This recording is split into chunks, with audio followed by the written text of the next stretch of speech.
तो आइए बच्चों करते हैं प्रश्नावली 3.3 का प्रश्न नंबर 2। निम्न समस्याओं में रैखिक समीकरणों के युग्म बनाइए और उनकी हल विलोपन विधि से ज्ञात कीजिए। विलोपन विधि क्या होती है, इससे पहले वाले क्वेश्चन में हम आपको बता चुके हैं, बहुत ही आसान विधि होती है। तो देखिए बच्चों, इसका फर्स्ट पार्ट, यदि हम अंश में एक जोड़ दें तथा हर में से एक घटा दें तो भिन्न एक में बदल जाती है, और यदि हर में एक जोड़ दें तो यह 1/2 में बदल जाती है, वह भिन्न क्या है। तो आपको भिन्न ज्ञात करना है। तो भिन्न के दो भाग होते हैं, एक होता है हर और एक होता है अंश। तो हम मान लेंगे कि माना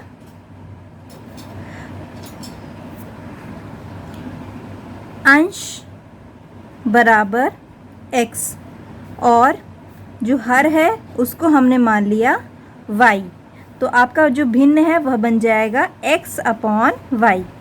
तो पहला देखिए स्थिति फर्स्ट क्या है कि यदि हम अंश में एक जोड़ दें तथा हर में से एक घटा दें तो वह भिन्न एक में बदल जाती है। तो यानी कि अंश में आप एक जोड़ दें, यहाँ लिख दीजिएगा स्थिति फर्स्ट, अंश में जोड़ दिया एक और हर में घटा दिया एक, तो वह किस में बदल गया, एक में बदल गया। और जो स्थिति दो है, स्थिति दो है, वह कहती है यदि हम हर में एक जोड़ दें तो यह 1/2 हो जाती है। तो हर में, हर कौन सा होता है, नीचे वाला, तो इसमें आप एक जोड़ दें तो यह जो भिन्न है किसके बराबर हो जाता है, 1/2 के बराबर हो जाता है। अब हम इसको सॉल्व कर लेंगे। इसको सॉल्व करते हैं, ये हो जाएगा x + 1, ये तिर्यक गुणा हो जाएगा। तो y - 1 का 1 में गुणा करेंगे तो y - 1 ही आएगा। तो ये y को इधर ले आते हैं तो x - y, और ये जो 1 है इधर चला जाएगा तो माइनस का 1 हो जाएगा। तो माइनस का 1 और इधर माइनस का 1, तो ये क्या हो जाएगा, -2, यानी कि x - y = -2। ये आपका बन गया पहला समीकरण। इसको सॉल्व कर लेते हैं। इसका इसमें गुणा होगा, तिर्यक गुणा, तो ये हो जाएगा 2x, और y + 1 का 1 में गुणा होगा तो क्या हो जाएगा, ये प्लस काट देते हैं, y + 1 का इसमें गुणा हो जाएगा तो ये हो जाएगा y + 1, तो ये हो जाएगा 2x - y, और 1 को इधर ही छोड़ देते हैं। तो यह आपका बन गया दूसरा समीकरण। इन दोनों समीकरणों को विलोपन विधि से आपको सॉल्व करना है। तो इसके लिए आपको क्या करना पड़ेगा, या तो x के जो गुणांक है वह सेम बनाने पड़ेंगे या y के गुणांक सेम बनाने पड़ेंगे। यहाँ अगर आपको दिख रहा होगा कि यहाँ पे y के गुणांक पहले से ही सेम है, हमको सेम बनाने की ज़रूरत ही नहीं है। तो हम क्या करेंगे, हम दोनों जो समीकरण हैं दोनों को हम माइनस कर देंगे। तो देखिए बच्चों, हमने इसको ऐसे लिख दिया है, x - y = -2 और इधर 2x - y = 1। तो ये हमने लगा दिया माइनस का साइन। इसको हम घटाएंगे।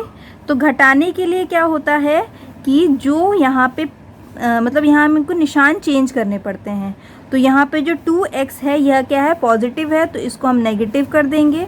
यह नेगेटिव है तो यह पॉजिटिव हो जाएगा, और यहाँ पे 1 जो है पॉजिटिव है, 1 के आगे पॉजिटिव है ना, नेगेटिव साइन तो लगा नहीं है, तो यह नेगेटिव हो जाएगा। इसका मतलब है 2x अब माइनस का हो गया है, y प्लस का हो गया है, और 1 भी माइनस का हो गया है। तो x में से 2x जाएंगे तो क्या बचेगा, -x, और ये -y + y ये कट जाएगा, यह 0 हो जाएगा, और -2 और -1 क्या हो जाएगा, -3, यानी कि माइनस माइनस कट जाएगा, तो x बराबर आ जाएगा 3। तो आपको जो अंश था, यहाँ देखिए अंश बराबर x माना था ना, वह आपको मिल गया x बराबर 3। अब ये जो x बराबर 3 वैल्यू हमको मिली है, इसको हम यहाँ पे रख देंगे। तो ये हो जाएगा 2 × 3 - y = 1, -y = 1 - 2 3 से कितना, 6, और 6 यहाँ प्लस का होगा, दूसरी तरफ माइनस का आ जाएगा। तो यहाँ हो जाएगा -y = -5, माइनस माइनस कट गया, तो y = 5। तो जो आपका भिन्न था यानी x/y था वह क्या हो गया, वह आपको मिला 3/5। यही आपका आंसर हो गया।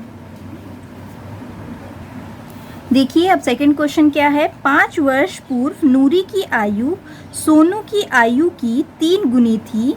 10 वर्ष पश्चात नूरी की आयु सोनू की आयु की 2 गुनी हो जाएगी। नूरी और सोनू की आयु कितनी है? तो जो भी बच्चों हमको निकालना होता है हम उसी को ही x और y मान लेते हैं। तो हम मान लेंगे कि जो नूरी है उसकी आयु x है और सोनू है उसकी जो वर्तमान आयु है वह y है। तो देखिए बच्चों मैंने लिख लिया है कि माना नूरी की वर्तमान आयु बराबर x वर्ष और सोनू की वर्तमान आयु बराबर y वर्ष। अब लिख लेंगे बच्चों हम स्थिति फर्स्ट। पहली स्थिति क्या है? 5 वर्ष पूर्व नूरी की आयु सोनू की आयु की 3 गुनी थी। तो सबसे पहले हमको यह निकालना पड़ेगा कि 5 वर्ष पूर्व नूरी की आयु कितनी होगी। अगर आज नूरी की आयु x वर्ष है तो 5 वर्ष पूर्व कितनी होगी? 5 वर्ष छोटी हो जाएगी नूरी, यानी कि आज x है तो इसमें से 5 वर्ष घटा दीजिए, इतनी होगी उसकी आयु, है ना। इसी प्रकार सोनू की आयु अगर आज वह y वर्ष की है तो 5 वर्ष पहले कितनी होगी? 5 वर्ष उसमें से घटा दीजिए, उतनी ही छोटी होगी। तो ये हो गई दोनों की 5 वर्ष पूर्व आयु। अब वो क्या कह रहा है कि नूरी की आयु सोनू की आयु की 3 गुनी थी। तो नूरी की आयु कितनी? x - 5 बराबर 3 गुनी सोनू की आयु। ठीक है बच्चों, आया समझ में आपको?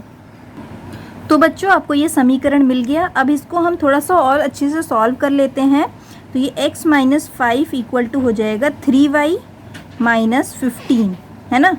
और x ये 3y जो है इस तरफ आ जाएगा तो ये माइनस के 3y हो जाएगा और यह माइनस के 15 और ये -5 जो है ना वो उस तरफ आ जाएगा तो प्लस के 5 हो जाएगा। तो ये हो जाएगा x - 3y equal to minus के 15 और प्लस के 5 कितना हो जाएगा? माइनस के 10। तो ये आपको मिल जाएगा पहला समीकरण। अब देखिए दूसरी स्थिति क्या है, यहाँ पे डाल देंगे स्थिति 2। दूसरी स्थिति में कहती है कि 10 वर्ष पश्चात नूरी की आयु सोनू की आयु की 2 गुनी हो जाएगी। तो 10 वर्ष पश्चात यानी 10 वर्ष बाद नूरी की आयु कितनी हो जाएगी? तो बच्चों अगर वर्तमान आयु नूरी की x है यानी कि आज वह x वर्ष की है तो 10 साल बाद वह 10 साल और बड़ी हो जाएगी यानी कि x + 10 वर्ष हो जाएगी। 10 वर्ष बाद नूरी की आयु बराबर x + 10 वर्ष। और इसी प्रकार जो सोनू है उसकी 10 वर्ष बाद कितनी आयु हो जाएगी? आज अगर y वर्ष का है वो तो y + 10 वर्ष हो जाएगी। ठीक है। अब वो क्या कह रहा है? अब वह कह रहा है कि 10 वर्ष पश्चात नूरी की आयु सोनू की आयु की 2 गुनी हो जाएगी। तो नूरी की आयु यानी कि x + 10 बराबर सोनू की आयु यानी कि y + 10 और कितनी गुना हो जाएगी? 2 गुना हो जाएगी। तो बच्चों इसको आगे सॉल्व करते हैं। यह हो जाएगा x + 10 इक्वल टू 2 की इसमें गुणा होगी तो 2y + 20 x + 10 माइनस के 2y और इधर हो जाएगा इक्वल टू में 20। अभी जो 10 है इसको हम इस तरफ भेज देते हैं तो ये हो जाएगा x - 2y इक्वल टू 20 - 10। तो ये हो जाएगा 10 यानी कि x - 2y इक्वल टू 10। तो ये आपका बन जाएगा दूसरा समीकरण। यह पहला समीकरण और यह दूसरा समीकरण, इन दोनों समीकरणों को हम सॉल्व कर देंगे तो हमको x और y की वैल्यू मिल जाएगी यानी कि दोनों की हमको वर्तमान आयु मिल जाएगी। तो बच्चों देखिए हमने दोनों ही समीकरण यहाँ लिख लिए हैं। अब इसको विलोपन विधि से सॉल्व करने के लिए हमको या तो x के गुणांक सेम बनाने पड़ेंगे या y के गुणांक हमको सेम बनाने पड़ेंगे। तो यहाँ आपको दिख रहा होगा कि दोनों जगह ही x की गुणांक एकदम सेम है। यहाँ पे भी इसका गुणांक 1 है और यहाँ पे भी इसका गुणांक 1 है। तो हमको इस तरह कुछ भी बनाने की ज़रूरत नहीं पड़ेगी। हम सीधे सीधे इन दोनों को माइनस कर सकते हैं और हमको आंसर मिल जाएगा। तो हम यहाँ लिख देंगे x - 3y इक्वल टू -10 और यहाँ लिख देंगे x - 2y equal to 10। Minus करने के लिए क्या करना पड़ता है? निशान चेंज करने पड़ते हैं। जो ये x है ये माइनस का हो जाएगा, ये माइनस का 2y प्लस का हो जाएगा और ये 10 भी माइनस का हो जाएगा। तो ये कट जाएगा, ये बचेगा आपका 3y, ये माइनस का 3y है, ये प्लस का 2y है, तो ये बचेगा -y इक्वल टू -20, यानी कि y, ये माइनस माइनस कट जाएगा तो y बराबर आ जाएगा 20। तो y हमने किसकी आयु मानी थी? y हमने जो आयु थी वह सोनू की मानी थी, तो हमें सोनू की आयु मिल गई कितना? 20 वर्ष। अब हम निकालेंगे नूरी की आयु यानी x की वैल्यू। तो x की वैल्यू निकालने के लिए क्या करेंगे? x - 2 और जो y की जगह है, y की जगह 20 रख देंगे, तो इंटू 20 इक्वल टू 10। तो x बराबर हो जाएगा, ये हो जाएगा -40 इक्वल टू 10, x बराबर 10। तो ये जो माइनस का 4 है, ये 40 है, ये इस तरफ आ जाएगा, तो ये हो जाएगा प्लस का 40, तो x बराबर आ गया 50। तो जो नूरी की एज थी यानी कि नूरी की आयु थी वह आ गई 50 वर्ष, और जो सोनू की आयु थी वह आ गई 20 वर्ष, क्योंकि हमने जो नूरी थी उसकी आयु x वर्ष मानी थी और x का जो मान निकला है वह 50 वर्ष निकला है।